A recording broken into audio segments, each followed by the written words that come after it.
भारत में स्थित एक ऐसी गुफा जिसके बारे में बहुत ही कम लोगों को पता है। जी हाँ, मैं बात कर रहा हूँ रामायण काल की बाली के गुफा के बारे में। वैज्ञानिक बाली की गुफा में घुसे तो अंदर जो नज़ारा दिखा उससे उनके भी होश उड़ गए। ऋषिमुख पर्वत पर स्थित सुग्रीव की गुफा के बारे में तो हर कोई जानता है, परंतु बाली की गुफा के बारे में हर कोई अनजान है, जो अपने अंदर ही कई राज समेटे हुए है। इसका पता जब वैज्ञानिकों को चला तो वे भी इसके अंदर गए और उन्हें कुछ ऐसे प्रमाण मिले जिससे साबित हो गया कि यह गुफा सचमुच में बाली की गुफा है। परंतु इस गुफा के अंदर उन्हें ऐसा क्या मिला जिसके बाद उनके भी होश उड़ गए। नमस्कार दोस्तों, आप देख रहे हैं यूनिवर्स मिस्ट्री। एक बार सच्चे दिल से कमेंट बॉक्स में हर हर महादेव जरूर लिखिएगा। दोस्तों, बानर राज बाली का शासन किष्किंधा नगरी में हुआ करता था। वो इतना बलशाली था कि उसने रावण को भी पराजित कर रखा था। परंतु ऐसा क्या हुआ कि उसने अपने भाई से ही दुश्मनी ले ली, जिसके पीछे का कारण था वो गुफा, जिसे आज हम बाली की गुफा के नाम से जानते हैं। एक बार की बात है, मायावी नाम का राक्षस ने बाली को युद्ध के लिए ललकारा।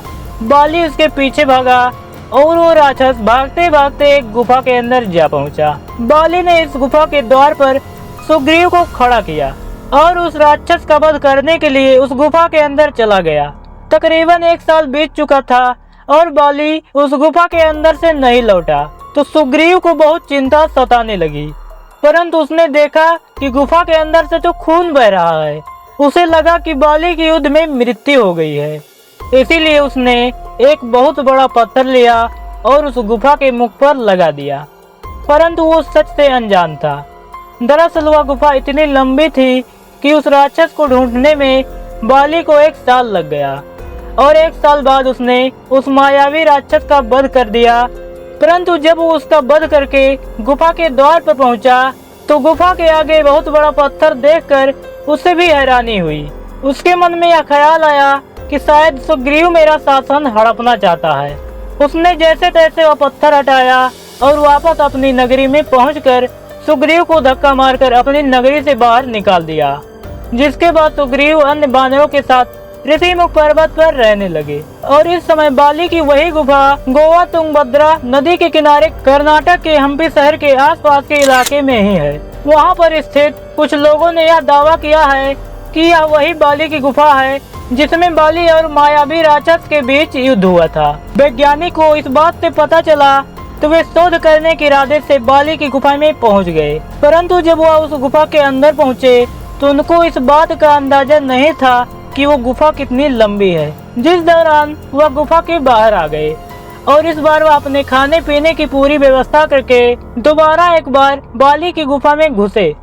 ये गुफा इतनी लंबी है कि बाली को भी मायावी राक्षस को ढूंढने के लिए पूरे 1 साल लग गया था। परंतु वो धीरे धीरे गुफा के अंदर चलते जा रहे थे। उन्हें बस कुछ ऐसा प्रमाण चाहिए था जिससे यह सिद्ध हो सके कि ये गुफा सचमुच बाली की गुफा है। वे 2-3 दिन तक उस गुफा में विचरण और शोध करते रहे, परंतु उनके हाथ कुछ भी नहीं लगा। परंतु ठीक 3 दिन बाद उन्हें अंदर से एक विशालकाय नाखून प्राप्त हुआ। वो नाखून कोई सामान्य नाखून नहीं था और न ही किसी जानवर का नाखून था। वे सभी हैरान थे कि आखिर ये नाखून किस प्रजाति का है, जिससे बाद में शोध करने के लिए भेज दिया गया। जब वैज्ञानिक उस गुफा के और अंदर पहुंचे तो वहां पर उन सभी ने जो देखा उन सभी के होश उड़ गए। दरअसल उस गुफा के अंत में एक अलग ही भाषा में कुछ लिखा हुआ था जो किसी के समझ में नहीं आ रहा था। परंतु वैज्ञानिकों ने जब उस पर शोध किया तो उन्हें पता चला कि ये लिखावट तकरीबन 5 से 6 हजार साल पुरानी है। बानर नाम की प्रजाति पहले इस लिखावट का इस्तेमाल किया करती थी। ये बानर बंदरों से अलग हुआ करते थे। उनका शरीर मानव की तरह होता था और उनके मुख बंदर की तरह होते थे और उनकी पूंछ भी होती थी और वो काफी हष्ट-पुष्ट पहलवान की तरह होते थे।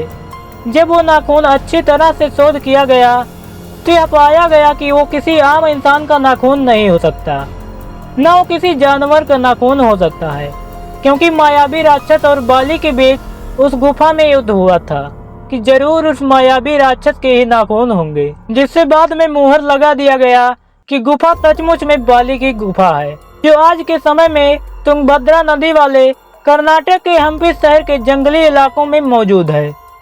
इस घटना को लेकर आपके क्या विचार हैं? कमेंट करके जरूर बताइएगा और ऐसे ही वीडियो पाने के लिए चैनल को सब्सक्राइब जरूर कीजिएगा ताकि इसी तरह की वीडियो आपसे छूटने ना पाए। फिलहाल अब हम चलते हैं, मिलते हैं आपसे किसी नई वीडियो में। तब तक के लिए जय हिंद, जय भारत।